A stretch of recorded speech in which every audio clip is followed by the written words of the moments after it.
Quando é o momento certo para dar um celular para uma criança? Olha, essa pergunta talvez seja um dos maiores desafios para quem é pai ou mãe hoje em dia, né? Nessa análise, a gente vai explorar por que a resposta mais segura talvez seja esperar e, o mais importante, como fazer isso na prática.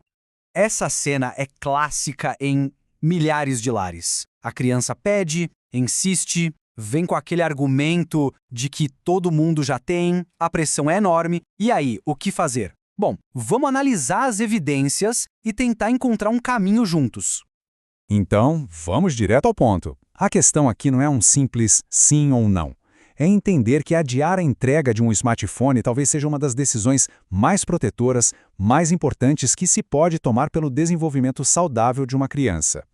Agora, olha só que contraste absurdo. De um lado, está tudo o que se perde. O contato com o mundo de verdade, sabe? O movimento, a interação com outras pessoas e até o tédio, que é o motor da criatividade.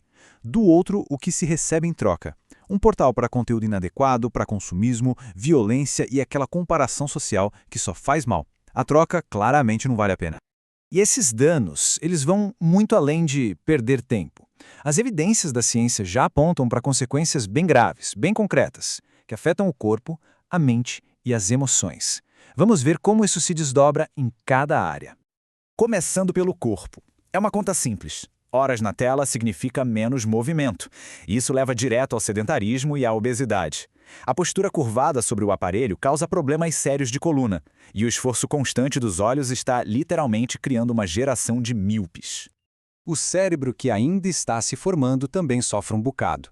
Esse bombardeio de estímulos curtos e rápidos atrofia a capacidade de concentração, dificulta o aprendizado e faz com que ler um livro, um texto mais longo, se torne uma tarefa quase heróica. E na parte social, os efeitos são devastadores. A gente vê crianças mais irritadas, com pouquíssima tolerância à frustração, elas acabam se afastando dos amigos do mundo real e, com isso, perdem habilidades essenciais como conversar, ter empatia, resolver um conflito cara a cara. E aqui a gente chega no ponto mais alarmante de todos, os danos emocionais. A gente está falando de ansiedade, crises de pânico, depressão e, tragicamente, um aumento real no risco de suicídio entre jovens. O preço emocional é altíssimo. E esse é o ponto-chave. Não é uma questão de falta de força de vontade. Como a citação mostra, a tecnologia é projetada para viciar. Aquela rolagem infinita, as notificações, as recompensas inesperadas, tudo é pensado para sequestrar nosso sistema de dopamina. As gigantes da tecnologia investem bilhões para manter todo mundo grudado na tela. Uma vez que o aparelho é entregue, ele vira o centro da vida da criança. Diante disso tudo, as recomendações dos especialistas são bem claras. Esse cronograma aqui é o ideal. Nenhum smartphone com internet antes dos 14 anos. Ponto. Nenhuma rede social antes dos 16, que é quando o cérebro tem um pouco mais de maturidade para lidar com a comparação social. E mesmo depois disso, a introdução tem que ser gradual e com muita, mas muita supervisão. Ah, mas e se a criança for a única sem celular? E se ela for excluída do grupo? Essa é a angústia principal. É o medo da exclusão social que leva a maioria das famílias a ceder, mesmo conhecendo todos os riscos. E esse medo não é um sentimento isolado, viu? Olha só para este número. É impressionante. 95%. Quase a totalidade das famílias que dão um celular cedo demais fazem isso por temer que a criança fique de fora. Isso mostra que não é uma falha individual, mas sim uma pressão social gigantesca. E isso nos leva a uma conclusão importantíssima. Tentar resolver isso sozinho, família por família, é uma batalha praticamente perdida. Não existe solução individual quando o adversário é uma indústria bilionária, projetada para nos manter conectados. A verdadeira solução, então, tem que ser coletiva. A estratégia é se unir a outras famílias que compartilham da mesma preocupação.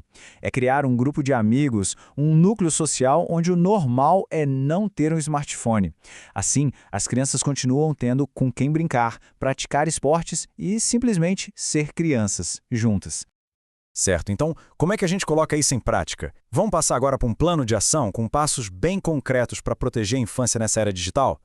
Primeiro passo. Se a criança tem menos de 12 anos, a recomendação é direta: retire o aparelho. É como o ditado diz: ninguém daria a chave de uma moto a uma criança. Segundo, para o tempo de tela, prefira a TV. Filmes e séries incentivam o foco em histórias longas, e se for para assistir em família, fortalece os laços. Terceiro, se a comunicação é essencial, um celular bem básico, só para ligações e SMS, resolve o problema sem abrir a porta para os perigos da internet. E quarto, até um videogame pode ser uma alternativa melhor, porque o tempo de jogo é mais fácil de controlar e ainda pode desenvolver o raciocínio. Esse quadro aqui resume tudo de forma brilhante. Repara na linha do smartphone. Risco de vício altíssimo, controle dos pais difícil. Agora compara com as outras opções, como a TV ou um celular básico. Elas oferecem muito mais segurança e controle. A escolha fica bem mais clara, né? E é fundamental lembrar que só tirar a tela não é o suficiente. É preciso preencher esse espaço com algo melhor, oferecendo um mundo rico em experiências de verdade. E o que oferecer? A lista é inspiradora. Esportes, atividades ao ar livre, encontros com os amigos, jogos de tabuleiro, ir ao cinema, ao teatro, viajar em família e, claro, o hábito insubstituível da leitura. Contar histórias à noite cria uma conexão que tela nenhuma no mundo consegue replicar. E para fechar essa parte, um alerta crucial. Ao entregar um smartphone com internet, a responsabilidade aumenta exponencialmente. Vai ser preciso supervisionar, educar e controlar constantemente. Não fazer isso é o que os especialistas chamam de negligência digital. É como deixar uma criança desprotegida no ambiente online. Então, a gente termina com essa reflexão. No fim das contas, a decisão toda se resume a esta pergunta. A escolha que se faz hoje define não apenas o presente, mas o futuro inteiro de uma criança. Qual infância queremos que elas vivam? E um dia, recordem com carinho.